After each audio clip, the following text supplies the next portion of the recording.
High সবাইকে and welcome back to my new vlog. আশা করছি তোমরা সকলেই খুব ভালো আছো, আমিও বেশ ভালো আছি। আজকে বাড়ি থেকে ভ্লগটা স্টার্ট করতে একদমই সময় পাইনি, তাই আর কি রাস্তায় বেরিয়ে স্টার্ট করলাম। আজকে আমি তোমাদের সাথে শেয়ার করব আরেকটি মেলার ভিডিও।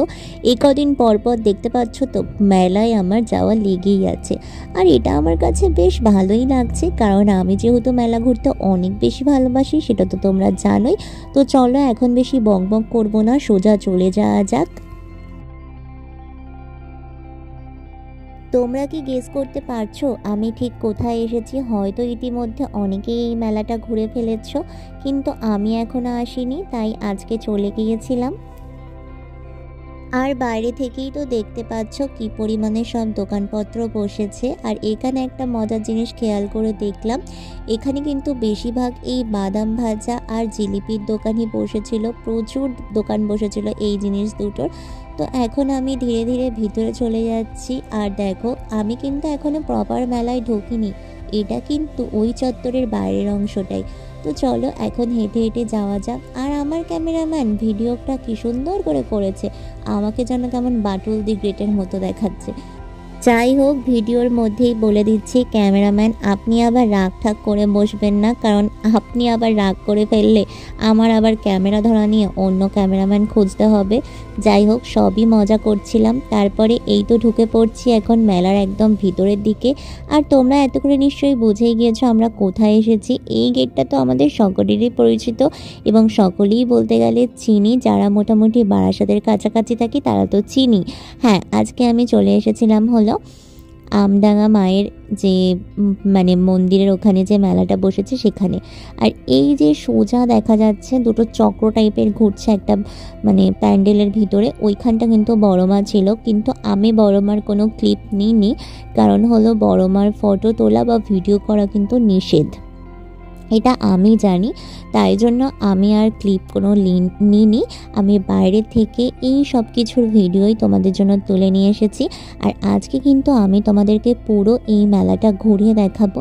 আর এই আমডাঙ্গা চত্বর সবটাই জানো তো বড় মার নিজের সম্পত্তি, এগুলো কিন্তু সব বড় মার। আর এই আমডাঙ্গা চত্বরে যারা আছেন সবাই কিন্তু বড় মার কাছে রয়েছেন, বড় মার জায়গায় রয়েছেন, এটা আমি শুনেছি। আর এটা নাকি সত্যিও, কতটা সত্যি সেটা বলতে পারছি না, কিন্তু বড় মার বিষয়ে যেহেতু এটা মিথ্যা হওয়ার কোনো একটা চান্স নেই, তাই আর কি বলে দিলাম তোমাদেরকেও যেটা আমি জানি।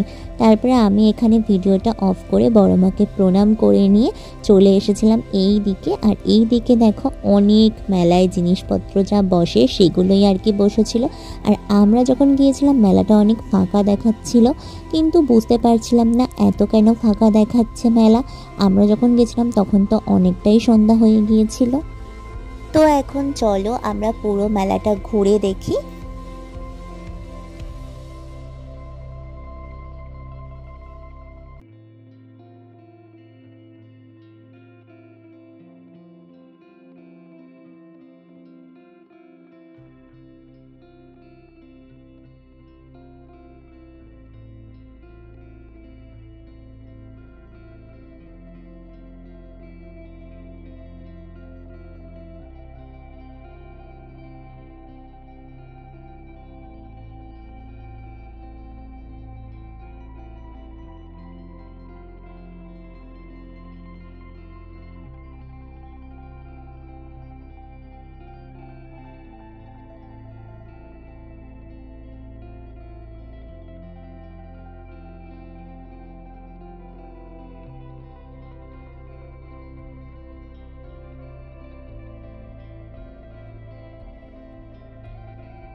মেলাটা পুরো ঘুরে দেখতে দেখতেই হঠাৎ আমার চোখে এইগুলো পড়লো। এইগুলো কিন্তু আমার ছোটোবেলায় আমি প্রচুর নিয়ে খেলেছি। আর এই খেলনাবাটিগুলো আমি যখন ছোট ছিলাম তখন এগুলো পিস হিসাবে বিক্রি হতো, মানে এক এক পিস 3 টাকা 2 টাকা এরকম দাম থাকতো। তাই এইটা দেখে আমার অনেক ছোটোবেলার কথা মনে পড়লো। তোমরাও হয়তো এই খেলনাবাটি দিয়ে অনেকে খেলেছো। আর এখন তো দেখাই যাচ্ছে এই খেলনাবাটিগুলো, কিন্তু এখন সব মেলায় দেখা যায় না। আর মেলা মানেই তো আমাদের মেয়েদের ভালোবাসার একটা জায়গা, তাই না? এই মেলাতে কত কিছু পাওয়া যায় বলো তো। মেয়েদের সাজ সরঞ্জামের তো জিনিসের অভাব নেই, আর মেলাতে নানা রকমের জিনিস পাওয়া যায়। কিন্তু একটা জিনিস আমার কাছে খুবই অবাক লাগলো, সেটা হলো এই মেলাতে আমি সেভাবে তেমন সুন্দর কোনো কানের দুল দেখতে পাইনি। যাই হোক, এইখানে হলো বড়মার আম বাগান ছিল, সেটাও একটু তোমাদেরকে দেখিয়ে দিলাম। পরে কখনো দিনের বেলায় আসলে এই আম বাগানটা আরও ভালো করে তোমাদেরকে ঘুরিয়ে দেখাবো। এখন রাত্রি যেহেতু, তাই তো আর ভিতর গভীরে যেতে পারছি না, তাই এই বাইরে থেকেই তোমাদেরকে দেখিয়ে নিলাম। এই জায়গাটাতে কিন্তু খুব সুন্দর লাগছিল দেখতে। আর ওই সাইডে একটু একটু আলো যেমন চিকচিক করছে দেখতে পাচ্ছ, ওখানে কিন্তু অনেক দোলনা বসেছিল। তো চলো এখন ওই দিকে যাওয়া যাক।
হঠাৎ মেলায় ঘুরতে ঘুরতে একটা জিনিস আমার চোখে পড়লো, দাঁড়াও আমি সেটা তোমাদের সাথেও শেয়ার করছি। এই দোকানটা, আর এই দোকানটায় কিন্তু বেশ সুন্দর সুন্দর শীতের টুপি ছিল, যেগুলো বেশ ভালোই লাগছিল দেখতে। তো চলো এখন অন্য সাইডে যাওয়া যাক।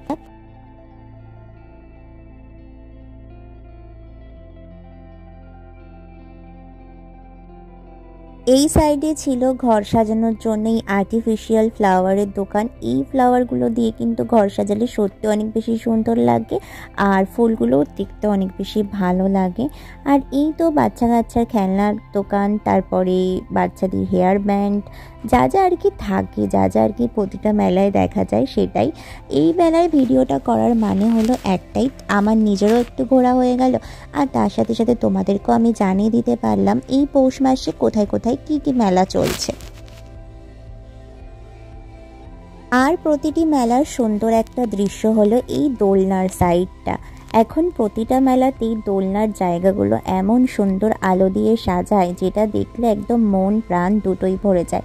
দেখতেই পাচ্ছ আমার পিছনের নাগরদোলনাটা কত সুন্দর ঘুরছে, যেটা দেখে কিন্তু সত্যি খুব ভালো লাগছে। আর চারিদিকটা আলোয় আলোময়, যেটা কিনা আরও বেশি সুন্দর লাগছে। আমার তো খুবই আনন্দ লাগছিল। এখন আর নাগরদোলনা সেভাবে চড়া হয় না, কারণ এখন নাগরদোলনার টিকিট প্রাইসগুলো এতটাই করে দিয়েছে, যেটা শুনে আমার গায়ে সত্যি বলছি জ্বর চলে আসে। তাই ঘোরার কথা তো আমি এর ওপরে ওঠার কথা তো আমি চিন্তাও করি না। 70 টাকা করে এক এক জায়গায় টিকিট চাই, সেটা শুনলেই মাথাটা ঘুরে যায়। তারপরে এই তো বাচ্চাদের দেখো কি সুন্দর সুন্দর দোলনা। এই দোলনার জায়গাটা থেকে ঘুরে আমরা চলে এসেছিলাম, এখানে হলো কাঠের এবং লোহার নানা রকমের জিনিসপত্র বিক্রি হচ্ছিল এখানে। আমি এখানে কেন এসেছি বলো তো? তোমাদেরকে এর আগে বাণীপুরের মেলার ভ্লগে আমি বলেছিলাম যে আমি একটা কাঠের চিরুনি খুঁজছি। ওখানে সেভাবে পেয়েছিলাম, বাট আমার দামে পোষায়নি। এখানে এসে আমি একটা কাণ্ড ঘটিয়েছি, সেটা একটু তোমাদের সাথে শেয়ার করি। আমি তো ভাবছিলাম যে না থাক, কোনো দরকার নেই, কিছু কিনবো না। তারপর আবার একটু মনটা খুঁতখুত করতে লাগলো যে কদিন পরপর যে মেলাতেই যাচ্ছি, কিছুই কেনাকাটা করছি না। তাই আজকে ভাবলাম যে কাঠের চিরুনিটা এইখান থেকে পেয়েই যাব, আর কিনেই নি। তো আমডাঙ্গার এই মেলাতে এসে আমি এদিক ওদিক খুঁজে একটা দোকানে পেলাম। এই দোকানটাতে আমার কাছে কাঠের চিরুনি চাইলো 120 টাকা। শুনে তো আমার মাথা পুরোই নষ্ট। তারপরে আমি চলে আসলাম এই দোকানটাতে। এই দোকানটায় দাদাটা আমার কাছে চাইলো 60 টাকা। তো বাণীপুরের থেকে একটু কম, 60 টাকা, 60 টাকাটা একটু কমই চেয়েছে। তো আমি চিরুনিটা নিয়েও নিয়েছি, ঠিক আছে। এইবারে চিরুনিটা নিয়ে এসে আমি বাড়িতে এসে দেখছি যে চিরুনিটা দিয়ে না, যেরকমভাবে আমরা প্রতিটা চিরুনি দিয়ে আর কি চুল আঁচড়াই, সেরকম অতটা ভালোভাবে আঁচড়ানো যায় না। কিন্তু এই চিরুনি কিন্তু স্ক্যাল্পের জন্য খুব ভালো, তোমরা চাইলে ইউজ করতে পারো। আর এটা কিন্তু নিম কাঠের ছিল। এই দাদাটা তো আমাকে বলেছিল যে এটা নিম কাঠের, কিন্তু আমার যেহেতু বিশ্বাস হচ্ছিল না, তাই আমি বাড়িতে এসে একটা মানে হাসির মতো একটা কাণ্ড ঘটিয়েছি না। চিরুনিটা তো আমি নিয়ে তারপরে বাড়ি যখন চলে এসেছিলাম, বাড়ি আসার পরে আমি এটাকে একটু মুখে লাগিয়ে দেখেছি যে এটা সত্যি তিতো কিনা। তারপর দেখলাম যে হ্যাঁ না সত্য, তো এটা সত্যি নিম কাঠেরই হতে পারে বা নিম কাঠেরই। তাই বলে এখন হলো ঠিক আছে, কিন্তু আমার তো কাঠের একটা চিরুনির প্রয়োজন ছিল, হয়ে গেল। তোমরা চাইলেও কাঠের চিরুনি ইউজ করতে পারো। কাঠের চিরুনি ইউজ করা কিন্তু খুব ভালো। নিম কাঠের চিরুনি ইউজ করলে মানে স্ক্যাল্পে কোনো রকম কোনো মানে ক্ষতি হয় না, প্লাস খুশকি হয় না, চুল পড়া অনেক কমে যায়, এটা আমি শুনেছি। তাই জন্যই আর কি আমার একটু ইউজ করে দেখছি। তো আমিও দেখি কি রেজাল্ট মেলে এই চিরুনি থেকে। তারপরেই মেলায় ঢোকার সময় দেখেছিলাম একটা কানের দুলের দোকান। তো আমি মেলার ভিতরে অনেক কটা দোকান দেখেছি, সেখানে সেরকম কিছু আমার পছন্দ হয়নি। তাই ভাবলাম বাইরে থেকে কিছু নেওয়া যায় কি না। তাই আর কি ওই বাইরে একটা দোকান দেখেছি, সেই দোকানে এখন যাব বলে ভাবছি। তো চলো, আমার তো চুড়নি নেওয়া কমপ্লিট হয়ে গেছে, এখন দোকানের দিকে যাওয়া যাক, দেখি কিছু পাই কি না।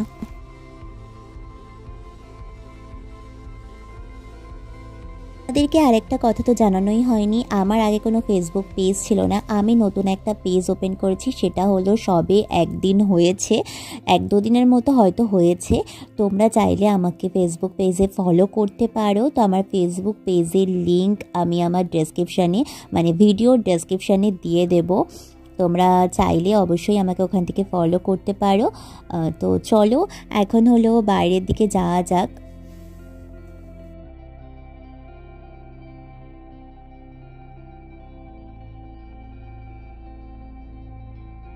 বাইরের দিকে বেরিয়ে সেরকম কিছুই পেলাম না মনের মতো, তাই আর কি সোজা চলে যাব বাড়ির দিকে। আর আজকের ভিডিওটা যদি তোমাদের ভালো লেগে থাকে তাহলে অবশ্যই আমাকে কমেন্ট করে জানিও। আর আমার ভিডিওটাকে লাইক করতে একদম ভুলো না। আর আমার চ্যানেলটাকে অবশ্যই করে সাবস্ক্রাইব করো। দেখা হবে আবার পরের কোনো ভিডিওতে। ততক্ষণ সুস্থ থেকো, সাবধানে থেকো, ভালো থেকো, টাটা।